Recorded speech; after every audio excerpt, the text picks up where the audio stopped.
Rasanya keren banget kalau bisa memahami bahasa hewan peliharaanmu. Coba bayangkan, kamu sedang membawa anjingmu jalan-jalan, dan tiba-tiba ia bilang, "Hei manusia, coba lihat orang itu deh. Kayaknya dia orang jahat. Kita menjauh saja yuk."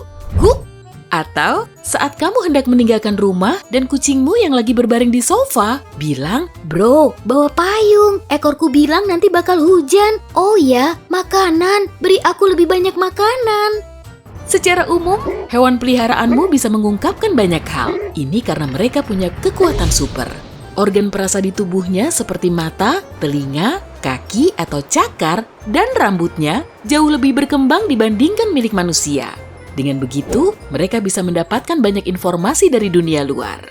Hewan peliharaan bisa melihat dan mendengar sesuatu yang tidak bisa kamu lihat atau dengar. Mereka juga punya intuisi super, bisa memprediksi keadaan bahaya, dan terlebih lagi, membantu manusia yang mereka sayang. Tapi masalahnya, mereka tidak bisa berbicara bahasa manusia. Jadi, tingkah lakunya adalah cara paling utama untuk berkomunikasi. Ada satu cabang ilmu pengetahuan yang mempelajari tingkah laku hewan, yaitu zoopsikologi. Tentu saja, ini berbeda dari psikologi manusia. Pada dasarnya, ahli zoopsikologi hanya bisa mengobservasi tingkah laku hewan dan menarik kesimpulan. Tapi bagaimana kalau ahli zoopsikologi bisa berbicara dengan hewan peliharaanmu? Coba bayangkan, seekor kucing abu-abu datang ke ahli zoopsikologi untuk berkonsultasi. "Hai Simba, apa kabar? Silakan duduk di sofa." Kucing itu melompat ke meja. "Tidak dokter, aku lebih nyaman di sini. Aku kan bisa memutuskan di mana aku mau duduk." "Baiklah, coba beritahu apa masalah yang kamu miliki." "Tidak ada kok. Aku makan, tidur, bermain, dan berlari-lari di halaman. Kadang-kadang aku menjatuhkan barang, tapi aku nggak peduli. Aku nggak suka cuaca akhir-akhir ini. Hujan terus. Aku jadi tidur melulu." "Omong-omong Simba, apa kamu benar-benar merasakan perubahan cuaca? Kalau manusia, jelas tidak bisa merasakannya." Kadang-kadang sih, saat tekanan atmosfer turun atau naik, manusia mengalami sakit kepala. Tapi tanpa jendela atau perakiraan cuaca, kita tidak tahu cuaca hari itu akan seperti apa.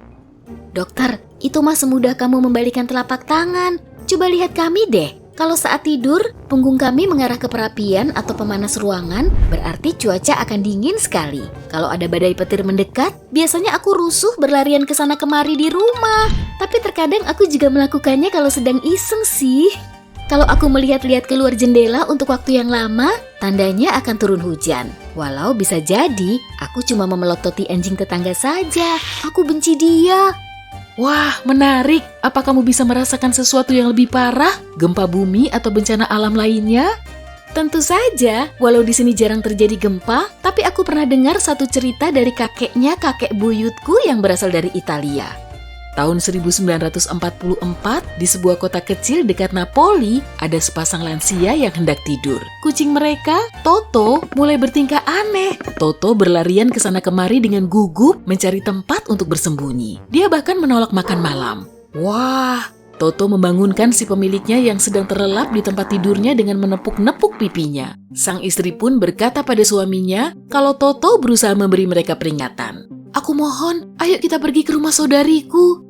Mereka buru-buru berkemas dan pergi. Gunung Vesuvius meletus malam itu. Lavanya benar-benar menutupi kota. Sementara, pasangan lansia tadi dan kucing mereka berhasil mengungsi ke tempat yang aman.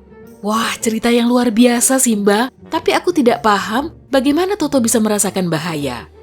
Biar ku jelaskan. Sebelum terjadi bencana alam, ada banyak perubahan terjadi di lingkungan sekitar bencana. Sebelum gempa, banyak sekali zat kimia yang dilepaskan oleh lapisan bumi. Zat kimia ini bersinggungan dengan udara dan membentuk ion listrik positif yang kemudian mengganti komposisi udara, air, dan tanah. Dan kami, para kucing, menangkap seluruh perubahan ini melalui indera kami. Jadi, hewan bisa mendeteksi bahkan perubahan terkecil sekalipun pada medan magnet dan medan listrik bumi. Tapi dok, apa manusia tidak bisa merasakan bencana alam seperti itu? Manusia di bawah alam sadarnya mungkin merasakan bahaya mendekat. Detak jantung kita jadi semakin cepat dan sistem syaraf kita mungkin gelisah. Tapi manusia lebih mengandalkan logika dan seringnya melupakan perasaan mereka. Manusia punya banyak alat yang bisa mendeteksi pergerakan kerak bumi. Tapi alat ini tidak menentukan waktu kejadian secara tepat. Sedangkan hewan mulai berperilaku aneh jauh sebelum terjadinya gempa bumi. Lebih dari 40 tahun yang lalu, di Tiongkok, ahli seismologi memprediksi gempa bumi kuat bisa saja terjadi kurang lebih setahun ke depan. Tapi tak seorang pun tahu secara pasti tanggalnya. Jadi mereka memutuskan untuk memperhatikan perilaku hewan-hewan. Dalam beberapa bulan, banyak orang mulai melaporkan perilaku hewan yang aneh. Anjing melolong, kucing bersembunyi dan kabur dari rumah, ayam dan bebek berterbangan ke atap rumah, bahkan ular terbangun dan keluar dari liangnya menuju hamparan salju. Para ilmuwan menyalakan alarm dan mengungsikan warga setempat ke tempat yang aman. Gempa bumi 7,3 skala Richter terjadi 8 jam kemudian. Sejak saat itu, para ilmuwan di Asia mulai mempelajari tingkah laku hewan dengan seksama. Mereka menemukan kalau ada bahaya mendekat, kucing mengeong keras-keras, bulu mereka berdiri, dan telinganya jadi datar. Seringkali juga mencoba keluar dari rumah bersama anak-anaknya. Anjing mendengking, menggonggong, bahkan menggigit. Itu sebabnya aku selalu menjauh dari anjing, Dok. Bagaimana dengan ikan dan burung? Penduduk yang tinggal di zona bahaya seringkali memelihara burung kenari. Saat merasakan gempa mendekat, burung ini mulai berkicau ketakutan dan mengepakkan sayapnya. Di Jepang, yang sering sekali terjadi gempa, banyak penduduk memelihara ikan mas koki. Ketika bahaya mendekat, ikan peliharaan mereka ini mulai gelisah. Manusia seringkali kurang perhatian. Tahu nggak, Dok? Terkadang aku memperhatikan benda cantik dalam waktu yang lama sekali. Dan pemilikku berpikir ada hantu di situ.